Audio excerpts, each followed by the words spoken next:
আল্লাহর জ্ঞান এত বেশি, আল্লাহই ভালো জানেন আমার সম্পদের মধ্যে আল্লাহ কিভাবে বরকত দিবেন। সুবহানাল্লাহ।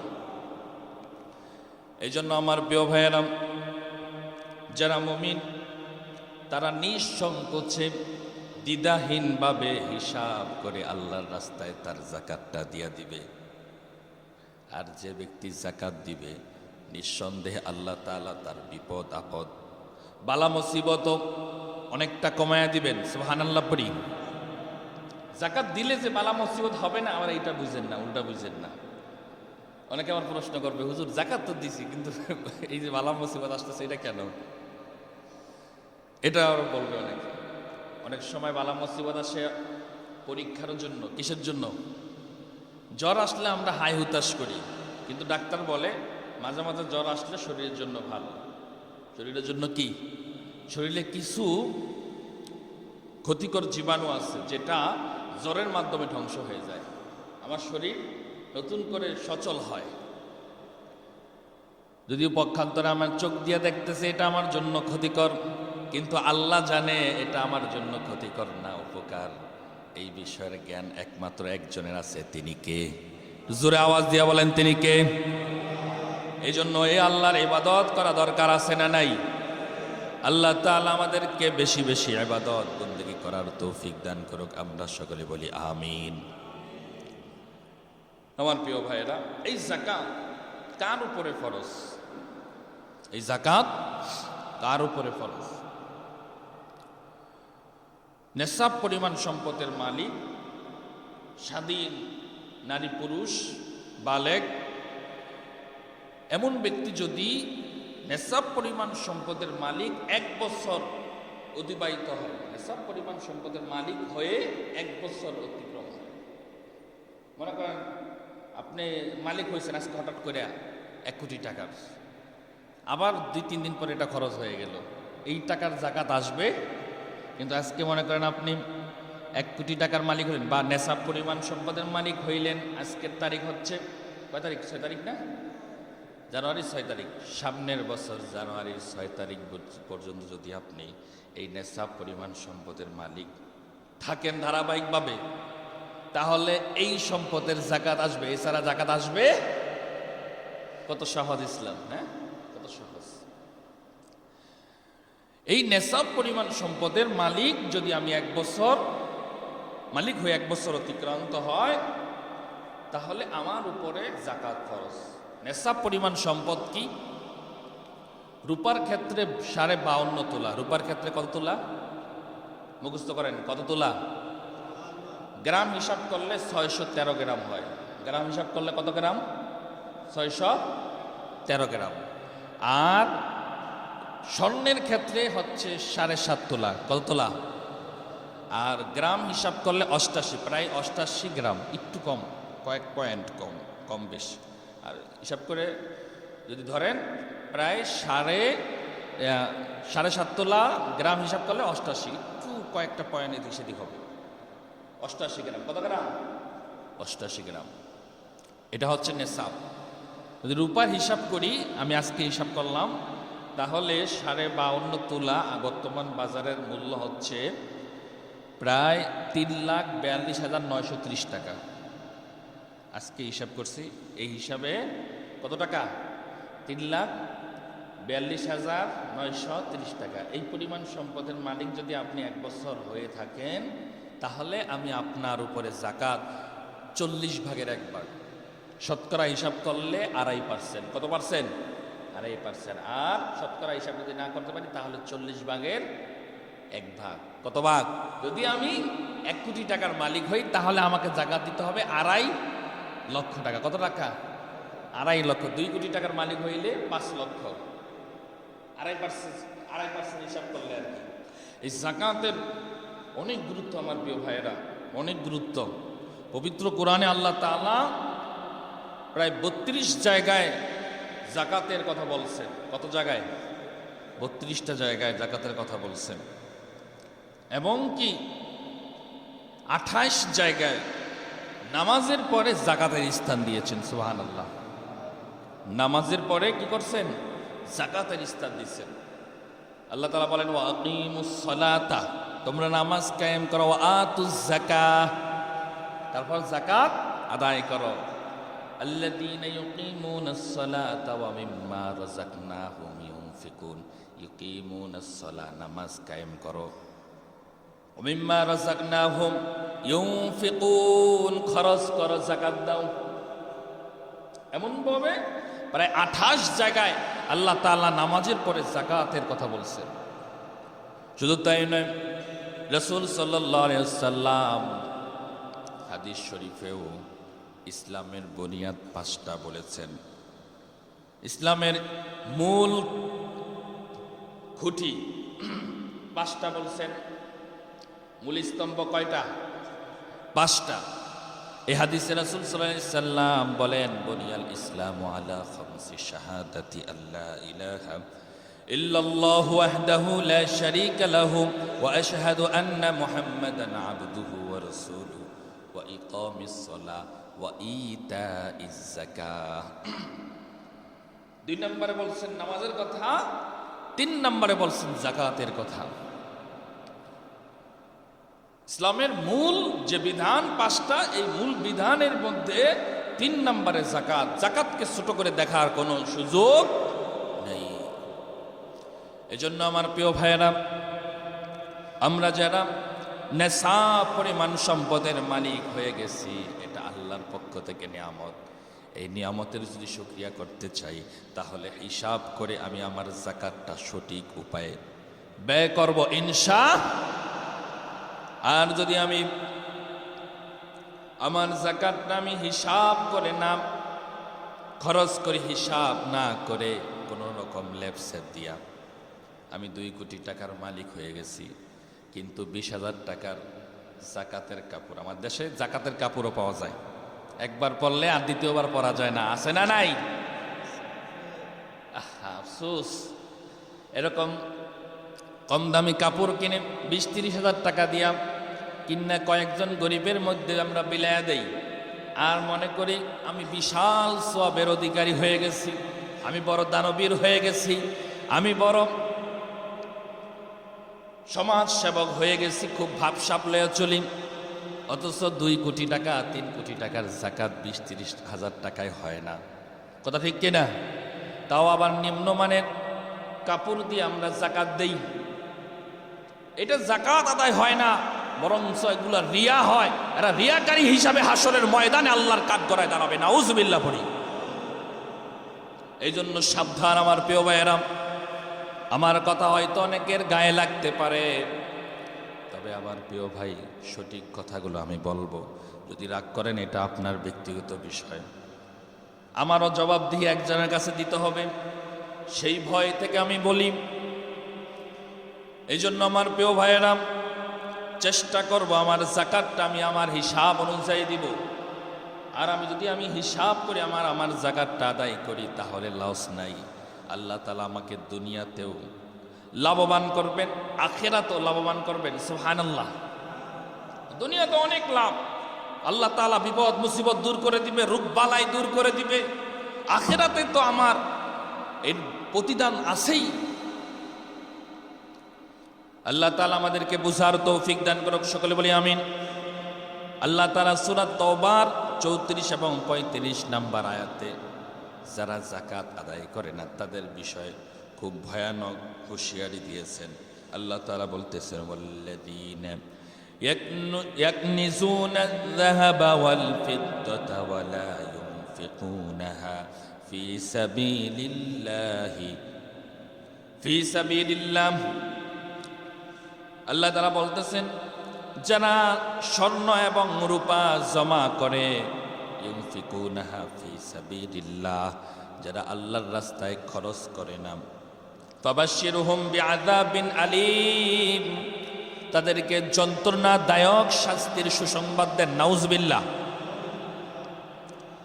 তারপর আল্লাহ তাআলা বলতেছেন, ইয়াউমা ইউহমা আলাইহা ফি নারি জাহান্নাম, কিয়ামতের দিন তাদের সম্পদগুলো জাহান্নামের আগুন দিয়া উত্তপ্ত করা হবে। নাউজুবিল্লাহ পড়ি। যারা যাকাত দেয় নাই, তাদের সম্পদ কিয়ামতের দিন জাহান্নামের আগুন দিয়া উত্তপ্ত করা হবে।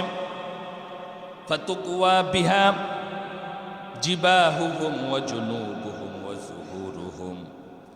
অতঃপর তাদের এই সম্পদ, যে সম্পদের মাধ্যমে আগুন উত্তপ্ত করা হয়েছে, এই আগুন দিয়া তাদের কপাল এবং পার্শ্বদেশ এবং পিঠ উত্তপ্ত করা হবে, দগ্ধ করা হবে। নাউজুবিল্লাহ পড়ি। আল্লাহ তাআলা বলেন, হাযা মা কানাজতুম লিআনফুসিকুম ফাযুকু মা কুনতুম তাকনিজুন। আল্লাহ তাআলা ওই দিন এই সমস্ত নাফরমানদেরকে বলবেন, ফাযুকু মা কুনতুম তাকনিজুন, আস্বাদন করো দুনিয়াতে যে অবৈধ সম্পদ তোমরা পুঞ্জিত বোধ করছো, জমাইছো, এর স্বাদ আজকে উপভোগ করো, এর শাস্তি উপভোগ করো। নাউজুবিল্লাহ। হাদিস শরীফে রাসূল সাল্লাল্লাহু আলাইহি ওয়াসাল্লাম এই বিষয়ে আরো কঠিনভাবে বলছেন, বিস্তারিতভাবে। বুখারী শরীফের হাদিস, রাসূল সাল্লাল্লাহু আলাইহি ওয়াসাল্লাম বলেন, আন আবি হুরায়রা রাদিয়াল্লাহু তাআলা আনহু قال قال رسول الله صلى الله عليه وسلم من أتاه الله مالا فلم يؤد زكاته مسل له ماله يوم القيامة شجاعا أقرعا। রাসূল সাল্লাল্লাহু আলাইহি ওয়াসাল্লাম বলেন, আল্লাহ তাআলা যাকে সম্পদ দিয়েছেন, মাল দান করছেন, আজকে আমি সম্পদের মালিক, এই সম্পদ আমাকে কে দিছেন? জোরে আওয়াজ দিয়ে বলেন, কে দিচ্ছেন? এটা আল্লাহর পক্ষ থেকে পরীক্ষা। আবার আমাকে সম্পদ দেয় নাই, আমাকে গরিব বানায় রাখছে, এটাও আল্লাহর পক্ষ থেকে পরীক্ষা। আল্লাহ তাআলা সম্পদ দিয়া পরীক্ষা করেন যে, বান্দা তোমার কাছে সম্পদ দিছি, দেখি তুমি ঠিক মতো যাকাত আদায় করো কিনা। রাসূল বলতেছেন, আল্লাহ যাকে সম্পদ দেন, সম্পদ দান করার পরে ফালাম ইউদ্দি যাকাতাহু, যে তার যাকাত আদায় করল না, মুসিলা লাহু মালুহু ইয়াউমাল কিয়ামাতি শুজাআন আফরা, কিয়ামতের দিন তার সম্পদ বিষধর সাপ, টাক মাথাওয়ালা একটা ভয়ঙ্কর সাপ রূপ ধারণ করবে, তার সম্পদ সাপের রূপ ধারণ করবে। নাউজুবিল্লাহ বলি। তারপর রাসূল বলতেছেন, লাহু জাবিবাতানি, এই সাপটা এত ভয়ঙ্কর হবে, এই সাপের চোখের উপরে দুইটা কালো বৃত্ত থাকবে, ভয়ঙ্কর কালো বৃত্ত। এই ভয়ঙ্কর সাপটা ইতাওয়াকুহু ইয়াউমাল কিয়ামাতি সুম্মা ইয়াখুযু বিলিহজিমাতাইহি ইয়ানি বিশিদকাইহি সুম্মা ইয়াকুলু আনা মালুকা ওয়া আনা কানসুকা।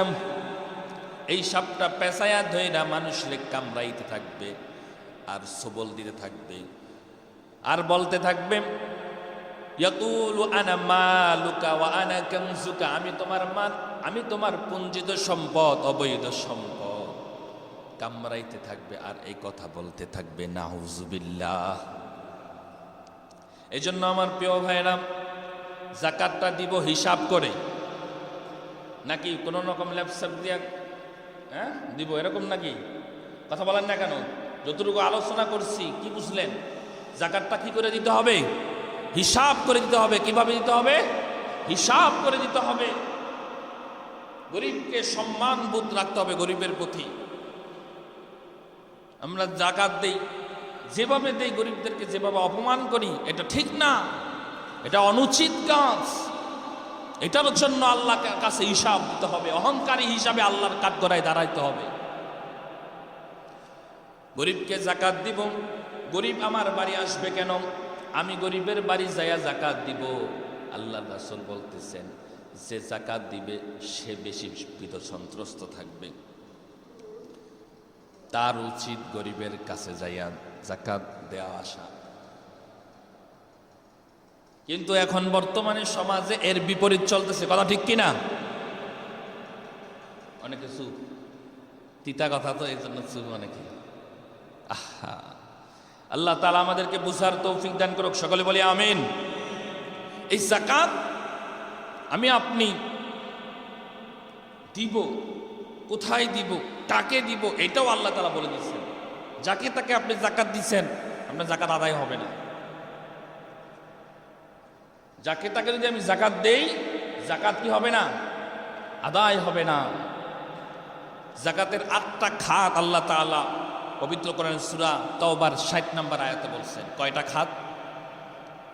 কয়টা? 8টা। কয়টা? জোরে বলেন কয়টা? এই 8 ব্যক্তিকে ছাড়া আমি যদি জাকাত দিই তাহলে আমার জাকাত আদায় হবে। যাকে তাকে দিয়ে দিলাম, যেই লাইনে দাঁড়াইলো তাকে দিয়ে দিলাম, আর মনে করলাম জাকাত হয়ে গেছে, এটা না। জাকাত দিতে হবে 8 ব্যক্তিকে, 8 শ্রেণীর ব্যক্তিদেরকে জাকাত দিতে হবে। এর বাইরে অন্য কাউকে জাকাত দিলে জাকাত আদায় হবে না। আল্লাহ তাআলা সূরা তাওবার 7 নম্বর আয়াতে বললেন, ইন্নামাস সাদাকাতু লিল ফুকারা'i ওয়াল মাসাকিন ওয়াল আমিলিনা আলাইহা ওয়াল মুআল্লাফাতি কুলুবুহুম ওয়া ফির রিকাবি ওয়াল গারিমিনা ওয়া ফি সাবিলিল্লাহি ওয়া ইবনিস সাবিল ফরিদাতাম মিনাল্লাহ ওয়াল্লাহু আলিমুন হাকীম। যাকাতের 1 নম্বর খাত লিল ফুকারা, 1 নম্বর হচ্ছে ফকির। 1 নম্বর কি? ফকির। কেমন? এমন দরিদ্র যার কাছে 1 মাসের খাবার নাই, 1 মাসে আহার্য নাই, সে হচ্ছে ফকির। সে কি? শরীয়তের ভাষায় ফকির। 2 নম্বর হচ্ছে আল মাসাকিন, মিসকিন, যার কাছে 3 দিনের বেশি খাবার নাই। কয় দিনের বেশি? 1 দিন বা 3 দিনের কম, একে বলা হয় মিসকিন। ওয়াল আমিলিনা আলাইহা, 3 নম্বর খাত হচ্ছে যারা সরকারি গভর্নমেন্টের পক্ষ থেকে যারা জাকাত সংক্রান্ত কাজে নিয়োজিত থাকে, জাকাত সংক্রান্ত কাজে নিয়োজিত থাকে। ঠিক আছে, আমাদের দেশ তো ইসলামিক রাষ্ট্র না, যার কারণে এই লোক পাওয়া যায় না। ইসলামিক রাষ্ট্র হইলে এটা পাওয়া যাইত। অর্থাৎ জাকাত সংক্রান্ত যারা জাকাত কালেকশন করে, এই ব্যক্তি আর কি, এদেরকে বোঝানো হয়েছে ওয়াল আমিলিনা আলাইহা। তারপর 3 নম্বরে ওয়াল মুআল্লাফাতি কুলুবুহুম, এর ব্যাখ্যাটা একটু ভালো করে বুঝে যান। ওয়াল মুআল্লাফাতি কুলুবুহুম, এমন ব্যক্তি যে মুসলমান না, কাফের বা হিন্দু খ্রিস্টান, কিন্তু সে গরিব, আবার ধনী হইলে চলবে না। কাফের, মুশরিক বা হিন্দু যাই হোক না কেন, এমন এক ব্যক্তি যে গরিব, যাকে আমি যদি জাকাতের টাকা দেই, তার সম্ভাবনা জাকাতের টাকা দিলে সে ইসলামের প্রতি আকৃষ্ট হবে এবং ইসলামের প্রতি সে দাবিত হওয়ার সম্ভাবনা হবে, দাবিত হইতে পারে, এরকম যদি আমি মনে করি, তাহলে তাকে জাকাত দিতে পারে। তাহলে কি তাকে জাকাত দিতে পারে? অর্থাৎ চিত্তাকর্ষণের জন্য ওই ব্যক্তিকে জাকাত দেওয়া যাবে। আমার কাছে যদি মনে হয় এই ব্যক্তি গরিব, হিন্দু, তাতে কি হয়েছে, যদি জাকাতের টাকা তার কিছু অংশ দেই, হয়তো সে ইসলামের প্রতি আকৃষ্ট হবে, সুতরাং তাকে জাকাত দেওয়া জায়েজ আছে। এটা হলো 4 নম্বর খাত, আল্লাহর বিধান। কার বিধান? জোরে বলেন, কার বিধান? তারপরে 5 নম্বর ওয়াফির রিকাব, দাস মুক্তির জন্য, যদিও দাসের প্রথা এখন নাই, এক্ষেত্রে ওলামায়ে কেরামরা ব্যাখ্যা করেন, 5 নম্বর এই খাতের ক্ষেত্রে ব্যাখ্যা করেন, অনেক মানুষ বিনা দোষে কারাবন্দী হয়, বিনা দোষে বিভিন্ন মামলায় মোকদ্দমা ফেসে যায়, গরিব মানুষ, এরকম হয় না? অনেক মানুষ আছে সমাজে পাইবেন যাদের কোনো অপরাধই নাই, খামা অহেতুক সন্দেহপূর্ণভাবে বেটার মানায় মামলা হয়ে গেছে, আছে না নাই? যারা জেলে ছিল তাদের মুখ থেকে শুনেন অধিকাংশ মানুষের মিথ্যা মামলায়। এটাই হলো গণতন্ত্রের ফল, নাউজুবিল্লাহ। বাংলাদেশ কি দিয়ে চলে? গণতন্ত্র দিয়ে চলে। আর গণতন্ত্রের ফল এইটাই, অধিকাংশ মানুষ মিথ্যা মামলায় ফাইসা যাইয়া জেল হাজতে বন্দী হবে। 30 বছর 25 বছর পরে প্রমাণ হয় এই ব্যক্তি নির্দোষ। তাহলে এই ব্যক্তি আর বাকি জীবন বেঁচে থেকে লাভটা কি? আছে না নাই? কিন্তু ইসলাম এত সুন্দর, 2 সপ্তাহের বেশি কোনো মামলা ঝুলে থাকে না। ইসলামের মধ্যে সৌন্দর্য আছে না নাই? এর বাস্তব প্রমাণ আফগানিস্তান শাসন ব্যবস্থার দিকে যদি তাকান, কোনো লয়ার লাগে না, নিজের মামলা নিজেই নিজের মামলা নিজেই লড়ে, আর 2 সপ্তাহের ভিতরে ফায়সালা হয়ে যায়। সুবহানাল্লাহ পড়ি। এই জন্য আমার দেশে ইসলাম দরকার আছে না নাই? একটা সুযোগ ছিল কিন্তু বাংলার মানুষ সেটা কাজে লাগাইতে পারে না। এটা আমাদের নসিব। যাই হোক, ওদিকে যাই না যাই। তারপর হচ্ছে ওয়াল গারিমিন। 6 নম্বর খাত হচ্ছে ওয়াল গারিমিন, অর্থাৎ ঋণগ্রস্ত ব্যক্তি, যে ব্যক্তি ঋণগ্রস্ত হয়ে গেছে, এমন ঋণগ্রস্ত কোনো কুলকিনারা পাইতেছে না এই ঋণ দেওয়ার, এমন ঋণগ্রস্ত ব্যক্তিকে যাকাত দেওয়া জায়েজ আছে। আবার কিছু ঋণগ্রস্ত ব্যক্তি আছে কোটি কোটি টাকা ঋণ করিয়া বিভিন্ন কোম্পানি চালায়, হ্যাঁ, সরকারকে দেখানোর জন্য যে আমি ঋণগ্রস্ত, আমার থেকে ব্যাট কম নেন। এরকম কোম্পানি আমার দেশে আসে না নাই? এই ঋণগ্রস্তকে বোঝানো হয় নাই, বুঝছেন? আর উল্টা ব্যাখ্যা করেন না, সাবধান। ঋণগ্রস্ত ব্যক্তিকে যাকাত দেওয়া যাবে। ওফি সাবিলিল্লাহ, এবং আল্লাহর রাস্তায় যারা যুদ্ধ করে, যে সমস্ত মুসলমানরা এই যুদ্ধের সরঞ্জাম কেনার জন্য আপনি আপনার যাকাতের টাকা ব্যয় করতে পারবেন।